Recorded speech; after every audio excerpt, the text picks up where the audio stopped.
Hello. അപ്പോൾ നമ്മൾ വീണ്ടും ഒരു റെസിപ്പിയായിട്ട് വന്നേക്കുവാണ്. ഇത് പ്രലൈൻ റെസിപ്പിയാണ്. നമ്മൾ ബട്ടർ സ്കോച്ച് പിന്നെ സ്പാനിഷ് ഡിലൈറ്റ് അങ്ങനത്തെ കേക്ക്സിനൊക്കെ നമ്മൾ ഉപയോഗിക്കുന്നൊരു സാധനമാണ് പ്രലൈൻ. അതേപോലെ തന്നെ കേക്ക് ഫില്ലിങ്സിലും നമ്മൾ പ്രലൈൻ യൂസ് ചെയ്യാറുണ്ട്. അപ്പോൾ അത് പെർഫെക്റ്റായിട്ട് എങ്ങനെയാണ് ഉണ്ടാക്കുന്നതെന്ന് നമുക്ക് നോക്കാം. അതിനായിട്ട് ഞാൻ കുറച്ച് ബദാം ചെറിയ പീസായിട്ട് കട്ട് ചെയ്തിട്ടുണ്ട്. ഈ മെഷറിംഗ് കപ്പിൽ നോക്കുകയാണെങ്കിൽ 3/4 കപ്പ് ബദാം ഞാൻ കട്ട് ചെയ്തിട്ടുണ്ട്. നിങ്ങൾക്ക് ഇഷ്ടമുള്ള നട്ട്സ് എടുക്കാം കേട്ടോ. പീനട്ടോ കാഷ്യൂനട്ടോ എന്താണോ നിങ്ങൾക്കുള്ളത് അതെടുക്കാം. അപ്പോൾ അതേ അളവിൽ തന്നെ നമുക്ക് പഞ്ചസാര എടുക്കണം. 3/4 കപ്പ് നട്ട്സിന് 3/4 കപ്പ് പഞ്ചസാരയാണ് ഞാനിവിടെ എടുത്തിട്ടുള്ളത്. ഇനി അതൊരു പാനിലോട്ട് നമുക്കാക്കിയിട്ട് ഒന്ന് മെൽറ്റ് ചെയ്തെടുക്കണം. ആദ്യം പഞ്ചസാര ഒന്ന് ഇട്ട് കൊടുത്തിട്ട് നന്നായിട്ടൊന്ന് എല്ലായിടത്തും സ്പ്രെഡാക്കി കൊടുക്കണം. എന്നിട്ട് അത് അലിഞ്ഞ് വരുമ്പോൾ നമ്മൾ നന്നായിട്ട് ഇളക്കി കൊടുക്കണം. ഇല്ലെങ്കിൽ ഇത് അടി പിടിച്ചിട്ടൊരു കരിഞ്ഞ സ്മെല്ല് വന്നിട്ട് നമ്മുടെ പ്രലൈൻ്റെ ടേസ്റ്റ് തന്നെ മൊത്തത്തിൽ മാറിപ്പോകും. അപ്പോൾ നന്നായിട്ട് അടി പിടിക്കാതെ ഇളക്കി കൊടുക്കണം. അതേപോലെ തന്നെ ഫ്ലെയിം നല്ലപോലെ കുറച്ച് വെച്ചിട്ട് വേണം മെൽറ്റ് ചെയ്തെടുക്കാനായിട്ട്. അപ്പം നിങ്ങൾ പാൻ എടുക്കുമ്പോൾ ചുവട് കട്ടിയുള്ള പാൻ സെലക്ട് ചെയ്യാൻ മറക്കരുത്. അല്ലെങ്കിൽ അത് അടി പിടിക്കും. ചുവട് കട്ടി കുറവായതാണെങ്കിൽ അടിയിൽ പിടിക്കും. അപ്പോൾ ഇതാ നമ്മുടെ പഞ്ചസാരയൊക്കെ നല്ലപോലെ മെൽറ്റായി വന്നിട്ടുണ്ട്. അല്പം പോലും തരി ഇതിൽ കിടക്കാൻ പാടില്ല. നന്നായിട്ട് മെൽറ്റാക്കി എടുക്കണം. എന്നാലേ കറക്റ്റ് പെർഫെക്റ്റായിട്ട് നമുക്കൊരു പ്രലൈൻ പ്രിപ്പയർ ചെയ്തെടുക്കാൻ പറ്റത്തുള്ളൂ. അപ്പോൾ കട്ടകളൊക്കെ ഉണ്ടെങ്കിൽ അതൊക്കെ നല്ലപോലെ ഒന്ന് ഇളക്കി ഉടച്ചു കൊടുക്കണേ. അപ്പോൾ നമ്മുടെ പഞ്ചസാരയൊക്കെ ഇവിടെ നന്നായിട്ട് മെൽറ്റായി വന്നിട്ടുണ്ട്. ഞാനിനി ഇതിലോട്ട് ഒരു 1/2 ടേബിൾ സ്പൂൺ ബട്ടർ ചേർത്ത് കൊടുക്കുകയാണ്. അൺസാൾട്ടഡ് ബട്ടറാണ് ഞാൻ എടുത്തിട്ടുള്ളത്.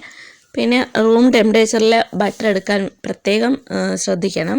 അപ്പോൾ നമ്മുടെ ബട്ടർ ഇട്ടിട്ട് നല്ലപോലെ ഒന്ന് ഇളക്കി കൊടുക്കാം. ചെറുതായിട്ടൊന്ന് കട്ട കുത്തുന്ന പോലെ തോന്നും, അത് കുഴപ്പമില്ല. അത് മെൽറ്റായി നന്നായിട്ട് വന്നോളും. ഇത് മെൽറ്റായി വന്ന ഉടനെ തന്നെ ഫ്ലെയിം ഓഫ് ചെയ്യണം. ഫ്ലെയിം ഓഫ് ചെയ്തിട്ട് വേണം നട്ട്സ് ഇതിലോട്ട് ഇട്ട് കൊടുക്കാനായിട്ട്. ഇല്ലെങ്കിൽ ഇത് കട്ട പിടിക്കും. നമ്മുടെ ഈ ഷുഗർ സിറപ്പ് കട്ട പിടിച്ചിട്ട് കറക്റ്റായിട്ട് നമുക്ക് നട്ട്സ് ഇതിൽ മിക്സ് ചെയ്തെടുക്കാൻ പറ്റത്തില്ല. അപ്പം നമുക്ക് നട്ട്സൊക്കെ എല്ലാം നല്ല പോലെ ഒന്ന് മിക്സ് ചെയ്ത് കൊടുക്കണം. ഈ പഞ്ചസാര പാനിയിൽ ഇത് നല്ല പോലെ മിക്സായി വരണം. എല്ലായിടത്തും സ്പ്രെഡാക്കി കറക്റ്റ് ഒരു കൺസിസ്റ്റൻസിയിലാക്കി എടുക്കണം. നമ്മളിത് പ്രിപ്പയർ ചെയ്യുന്നതിന് മുന്നേ ഒരു പാത്രത്തിൽ ബട്ടർ പുരട്ടി റെഡിയാക്കി വെക്കാൻ മറക്കരുത്. അപ്പം ഞാനിതാ പ്രലൈൻ റെഡിയാക്കി എടുത്തിട്ട് ഈ പാത്രത്തിലോട്ട് എല്ലാം ആക്കി കൊടുക്കുവാണേ. നേരത്തെ നമ്മൾ ബട്ടർ പുരട്ടി പാത്രം ആക്കി വെച്ചില്ല എങ്കിൽ ഇത് നമ്മൾ ബട്ടർ പുരട്ടുന്ന ആ സമയം കൊണ്ട് നമ്മുടെ ഈ പ്രലൈൻ കട്ടയായി പോവും. അപ്പോൾ അത് നേരത്തെ റെഡിയാക്കി വയ്ക്കാൻ മറക്കരുത്. അപ്പോൾ ഞാൻ ഇതെല്ലാം ഈ പാത്രത്തിൽ നന്നായിട്ട് സ്പ്രെഡ് ചെയ്ത് കൊടുക്കണം. മാക്സിമം തിന്നാക്കി എടുക്കുന്ന രീതിയിൽ സ്പ്രെഡാക്കി കൊടുക്കണം. എന്നാൽ ഇത് പെട്ടെന്ന് തണുക്കത്തുള്ളൂ. നമുക്ക് ഒടിച്ചെടുക്കാനും ഈസി ആയിരിക്കും. അപ്പം ഞാൻ ഇതെല്ലാം നല്ല തിന്നായിട്ട് സ്പ്രെഡ് ചെയ്ത് കൊടുത്തിട്ടുണ്ട്. ഇതിനിയൊന്നും തണുത്ത് വരുന്നവരെ നമുക്ക് വെയിറ്റ് ചെയ്യാം. അപ്പോൾ അത് നമ്മുടെ പ്രലൈനൊക്കെ തണുത്ത് നല്ല സെറ്റായിട്ട് വന്നിട്ടുണ്ട്. ഇത് നമ്മൾ ജസ്റ്റ് പ്ലേറ്റ് ഒന്നിങ്ങനെ അമുക്കി കൊടുത്തിട്ട് കമത്തി പിടിക്കുമ്പം തന്നെ നമ്മുടെ കയ്യിൽ ഈസി ആയിട്ടിത് ഇളകി വന്നോളും. ഇനി ഇത് നമുക്ക് ചെറിയ പീസസൊക്കെ ആയിട്ട് ഒടിച്ചെടുക്കണം. ഇത് മിക്സിയിലിട്ട് നിങ്ങൾ ക്രഷ് ചെയ്യുന്നതിനേക്കാളും കറക്റ്റ് ആ ഒരു ഇതിൽ കിട്ടുന്നത് നമ്മൾ ഇടികല്ലിലിട്ട് ഒന്ന് ഇടിച്ചെടുക്കുമ്പോഴാണ്. മിക്സിയിലിടുമ്പോൾ ചിലപ്പം ഭയങ്കരമായിട്ട് അങ്ങ് പൊടിഞ്ഞു പോയെന്നിരിക്കും. അപ്പോൾ നമുക്ക് കറക്റ്റ് പ്രലൈൻ്റെ ആ ഒരു ഇത് കിട്ടണമെങ്കിൽ ഇടികല്ലിലിട്ട് ചെയ്താൽ നമുക്ക് പെർഫെക്റ്റായിട്ട് പ്രലൈൻ ആക്കിയെടുക്കാൻ പറ്റും. അപ്പം ഞാനിവിടെ പീസസൊക്കെ നന്നായിട്ട് പൊടിച്ചെടുക്കാൻ പരുവത്തിന് മുറിച്ചാക്കിയിട്ടുണ്ട്.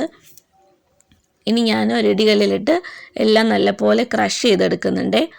അപ്പം ഇതാണ് നമ്മുടെ കറക്റ്റ് പ്രലൈൻ്റെ ആ ഒരു പരുവം ഇതാണേ. അപ്പം മിക്സിയിലാക്കി കഴിഞ്ഞാൽ ശരിക്കും അങ്ങ് പൊടിഞ്ഞു പോകും. നമ്മൾ ഉദ്ദേശിക്കുന്ന ആ ഒരു കറക്റ്റ് പീസസിൽ ഇത് കിട്ടത്തില്ല. അപ്പം ഞാൻ നേരത്തെ ഒടിച്ച് വെച്ച എല്ലാ പ്രലൈൻസും നന്നായിട്ട് ഇടിച്ച് കറക്റ്റ് ആ ഒരു ഇതിലാക്കി എടുക്കുന്നുണ്ട്.